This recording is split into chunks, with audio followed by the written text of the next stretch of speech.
Hey everybody, welcome back to another episode AFC Northerners going down the line. Hey, Mark Herman, a.k.a. LA Bengal fan on Twitter, repping the Bengals here. Dave Green, Browns guy.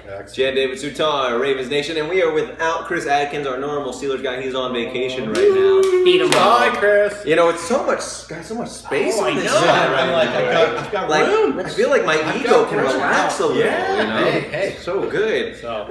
Anyway, so Chris is going to be back with us, and whenever we return here in a couple of weeks, we're going to take a week off next week for a much-needed break. So anyway, let's start down the line with Bengals news. You got any? Yeah, we had a couple tidbits here. Dalton hasn't thrown yet, but he said he's going to start throwing soon. And Dalton did lose 2 pieces of luggage that apparently fell out of his trunk on a highway in Texas, and they was returned later that day. Random. So he did get his What are we luggage back, fishing for news at this point? Jesus that's Christ. the tidbit. So Okay. Dalton did get his luggage back. We did sign 2 players who did not play in the NFL this year. Both of them actually have Raven ties. One of them is Cheeky Brown, cornerback, and we also signed Darryl Baldwin, an extra offensive tackle, because you can never have too many big beasts on the line. Really we did sign, and like I said, both of them were out of the NFL in 2015. Yep. And with another offensive tackle, you just have to assume Andre Smith is gone. Yeah. And that's it. Awesome. Excellent. Browns shit. Let's talk about Brown stuff. He's got lots of it. Go. Let's start with Haslam was not indicted in the federal probe. Congratulations, your owner is going to stay out in the free world. They did hand down 8 indictments in a 58-page federal indictment deal. So that's good. Haslam's not going to prison. Probably would have been a better job managing the team from prison. Speaking of people who are going to prison, prison owner. All right, so Hugh Jackson went ahead, hired 19. I think we're done with the assistant coaches. We're at 19 of them now. They have 198 years experience in the NFL, and between all of them, there's 8 Super Bowl rings. So I think we're trying to instill a mentality of winning. Okay. I would say that's probably helpful. Yeah. I honestly do too. And let's talk about Barnage and his AFWB. It's going to be going to Egypt this year. So congrats, Gary, on the choice right there. Nice on you, brother. Manziel, the guy, and this is all I'm going to say because last week I said I was not interested in talking about this kid anymore. He needs help. He needs some, not in a joking manner either. The guy's life is really spiraling out of control, and he's going to end up like Todd Baranovich or any of those guys, like Ryan Leaf. When your father goes on Twitter and says you need help, and your own family is calling out to the public, and then Ryan Leaf says, I see myself in this kid, that's not somebody you want seeing themselves in you. And then the arrest report comes out that he broke the girl's eardrum. So now it's like you smacked her so hard you broke her eardrum. I don't think we see Johnny in football this coming season. I think he's toxic. I don't think an owner touches him. And that also touches on to the unfairness and affluenza of Johnny Manziel. Like, he's done this stuff, and another team picks him up, and it calls like, well, then what was the Ray Rice thing about it? Like, that was caught on camera, and they worked it out. And he's still not playing for the NFL. He's working as like a running backs coach now, right? No. And so, I mean, the same thing like with Johnny. Like, if he winds up coming back and playing, I mean, there's a huge double standard. Oh man, if Johnny Manziel comes back and plays and Ray Rice doesn't, a Ravens guy who's gonna be butthurt. Well, it's not just that. It's like literally like it's not even a butthurt thing. Like whenever Ray Rice scandal came about, hands down, I was like, cut him, get rid of him. Like it's the best thing for the team. I love Ray. I love him. But after that, like he wasn't a Raven anymore to me. He just lost that privilege. So the same thing for me with Johnny Manziel. Like I said, it creates a double standard that I am really uncomfortable with if it happens. In Ray Rice's defense, he's done a lot of the right things since the incident over the past couple of seasons, and I actually believe he deserves a chance to play football again. But yeah, Johnny Manziel hasn't done any of the right things. He keeps making the same mistakes, and actually they're getting worse because drug mistakes and partying mistakes are different than domestic violence. He's crossed the line into a completely different area. Exactly. It's no longer about the drugs, which I think like the drugs have helped create this inside of him.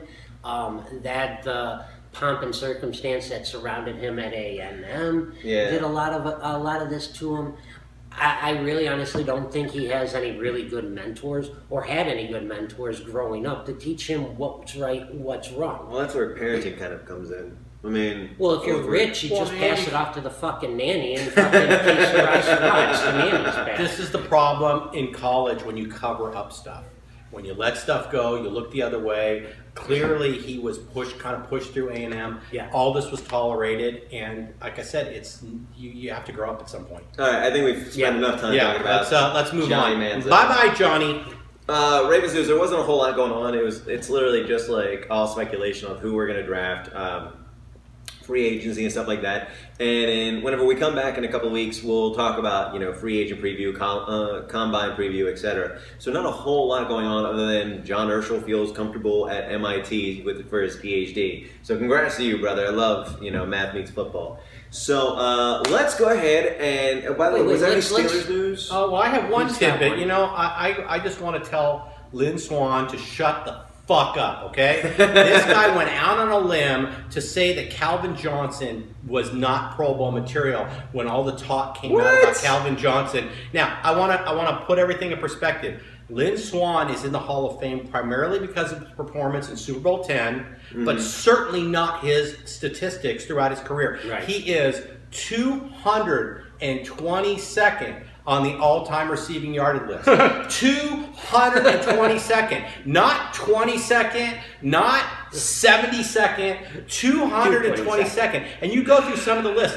Jerry Smith, I don't even know who that is. See, he's at 221. You could go through this list of some guy named Chris Bruford's at 219 who played 1960 through 1967. I mean, these are the people who are ahead of Lynn Swann. So stop saying anything because all you're doing is saying that you don't belong in the Hall of Fame because of your stats. If anybody saw that he was that, just shut the fuck up and be happy you're in the Hall of Fame, okay? That's my Steeler news to Lynn Swann. All right. I'll say this about the Steelers. They've signed 21 individuals to reserve future contracts. They've released David Nelson. Their kicker, Sean Squeezum, became a U.S. citizen today. Welcome to America. Welcome to America. We're looking forward to tackling it. And this is the way I'm going to tie this into the Browns stuff. The Rookie of the Year voting. The runner-up was Bud Dupree, but the winner of the damn thing was our guy, Duke Johnson. Thank you very much. We appreciate it. Thank you so much. And congratulations, Sean Squeezum. And Hugh Jackson will make the most of Duke Johnson next year and your tight end. Exactly. So you got a couple good players there. And that's the thing. Is like as far as Steeler news, the only thing that I really have to contribute is that there was a mistake last week whenever our fill-in Steelers guy Gavin had said that there was no Steelers in the Pro Bowl, and there wasn't. David Castro did actually play. So even Steelers fans can't keep up with Steelers news, apparently. I guess not, or at least that's Steelers. This is the problem with Steelers fans. They think they know it all, and then you throw it back in their face, and they're like, "No, oh yeah, no." Like, we got 6 rings. We got 6 rings. Yeah, but we can't. But they count like this: 1, 2, 3, 4, 5, right, 6, 7. Anyway, so I'm sorry, Chris. I know we're hating on you right now. I love you to death, brother. All right, moving on. So let's talk about the Super Bowl. Oh, the Super Bowl. Wait, there were 2 of us. I think there was. I think there were 2 of us that called that said it was a low-scoring game and the Broncos would win. I almost specifically remember. I think that was us. Oh, yes.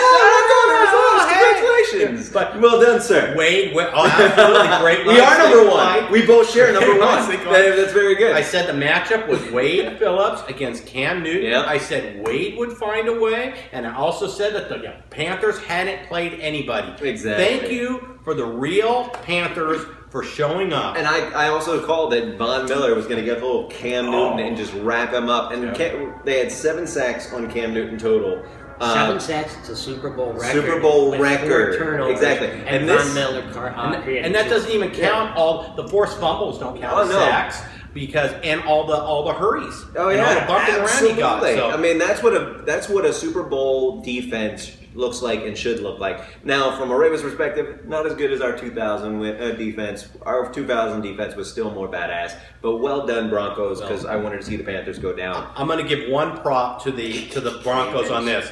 The the Baltimore Ravens played Kerry Collins and the New York Giants. Mm-hmm. So you can't really compare Cam Newton and his offense to Kerry Collins. No, but that's okay. And the so Bears bad. played Tony Easton. And also, you gotta look at the Patriots. statistics. So, of that entire season. I'm just saying, give Denver props Go back and for look at your facing the statistics, number bro. one. Look For at your facing the number one statistics, bro. Bird's offense. butt hurt. But we but it won just that. I goes got to show nothing you, on it. defense So- still wins championships, and I wore absolutely. orange Bengal jersey for a little shout out Ray for the Lewis. Broncos, for their orange crush defense. So. Now, getting back to this exactly, the Cam Newton and the Panthers, this exactly shows what happens whenever you have one of the easiest schedules. Oh, absolutely. In the NFL, and how it they went 17-1, and then they went to the Super Bowl and never ever caught up. Well, and that's the problem. They played in the weakest division. Yep. So they had 6 games against New Orleans, Atlanta, and who's our other team in that division? Oh, Houston.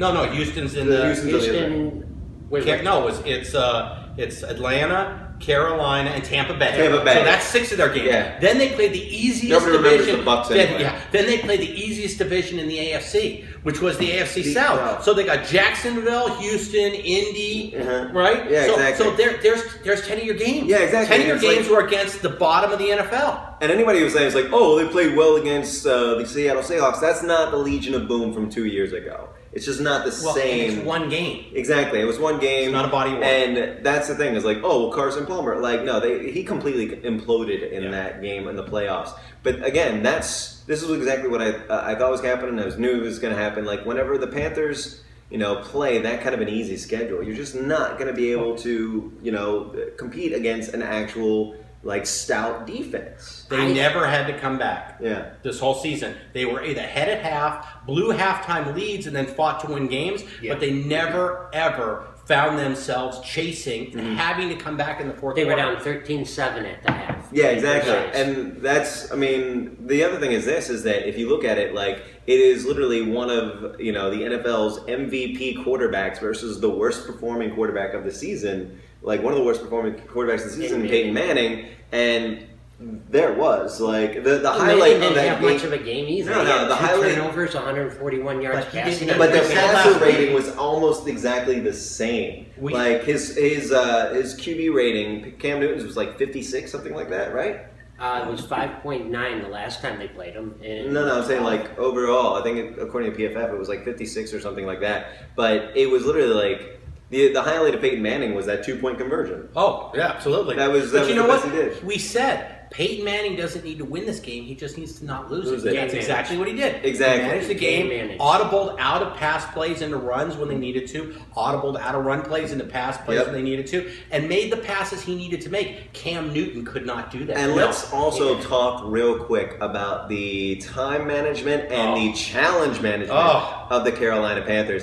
That you literally later on in the game, whenever the Panthers head coach was screaming at the officials for a bad call, and he didn't have that challenge to throw. That's where he would have used that. That's exactly, and that was really stupid. Usually, when you lost, first of all, I thought the catch that they challenged initially was a catch. I still want the NFL. Let's fucking figure out what a catch is going into next season. But they lost that challenge. Knowing that you only have one challenge left, why do you waste challenge it? for 6 or Yards. 6 or 7 yards? Is all they got. Even who cares? You got to look at the game situation and say, is it worth a challenge? They, especially in the first, it was the first quarter, right? Second quarter. Second quarter, Yeah. right? Exactly. It's the game. You're not even at halftime. You're going through both your challenges. Yeah. That's one of the dumbest things. You save those things whenever you really need them in the clutch, because both of those could have helped him later. In that game, who knows if that could have been a turning point. But it genuinely could. Yeah. And this leads to the head of the discussion of, what scheduling really can do. I mean, we're already looking at schedules for next year, stuff like that. And if do we know what for example, the Panthers have for a schedule next year? We'd have to look it up. Yeah. Well, no worries. I'm not. We'll touch on it next Either which episode. way, Vegas has them 9-1 odds to go back. To the Go Super back, Bowl. exactly. And that's because of the division they're in. Right. But it's also of who they play next year, and that's why they're favorites to go. But I mean, honestly, I was really interested to see how that game went down to begin with the Panthers and the Broncos. my expectations were held up in that Broncos defense, knowing it was so much more stout than what the Panthers had prepared for. And I think that they went in there a little too high on their coattails to sit there and figure out like what they should do in order to prepare. I don't think it was too high on their coattails. I think that they were surprised by how fast Denver's defense Well, this is. I mean, also look we how said many. that last week. They talking- haven't faced linebackers with this kind of speed. Exactly. And I think that really, really threw them off. I mean, this is why everybody was saying, how great Michael Orr is doing on the Panthers defense. I mean, offense, rather, as the left tackle. But the problem is that we got rid of him because he wasn't fast enough against defenses like that. Right. So it's like, oh yeah, he's doing great because of who they're playing. But you talk about schedules. One of the reasons why I think the AFC North is so good is because we don't have an easy game. Cleveland can win in any given week. I mean, it's just we have a ground and pound, very difficult, run-based, hard-hitting defense division. There's no easy week. I would feel there isn't, and so our 6 games, 6 of our games are tough games. Yeah, I would feel so bad for the Panthers if they were part of the AFC North because they would Cam Newton would get hammered every single moment. That's right. Every single moment. He certainly would not have been available in the postseason No, if he had to play our teams for 6 games. So he would have been hurt. All right, guys. Well, that is it for us here at AFC Northerners. I think we beat this subject pretty well. Yeah, no problem. We are going to be back in 2 weeks to do our free agency and combine show. Also want to do a shout out also to, since we're lack of a Steelers fan, I had a great conversation with Albert, who is a Steelers fan, stand-up guy. Really love the back and forth. Albert, pleasure talking to you, brother. And also don't forget that you can follow us on Twitter, and we're also on Reddit as well. We love those comments, especially on YouTube. Love those comments. It really, we love staying in touch with everybody that watches the show. In the meantime, we're going to go ahead and sign off here, as we always do, with Fuck the Patriots! Have a good one, guys. See you in a couple weeks.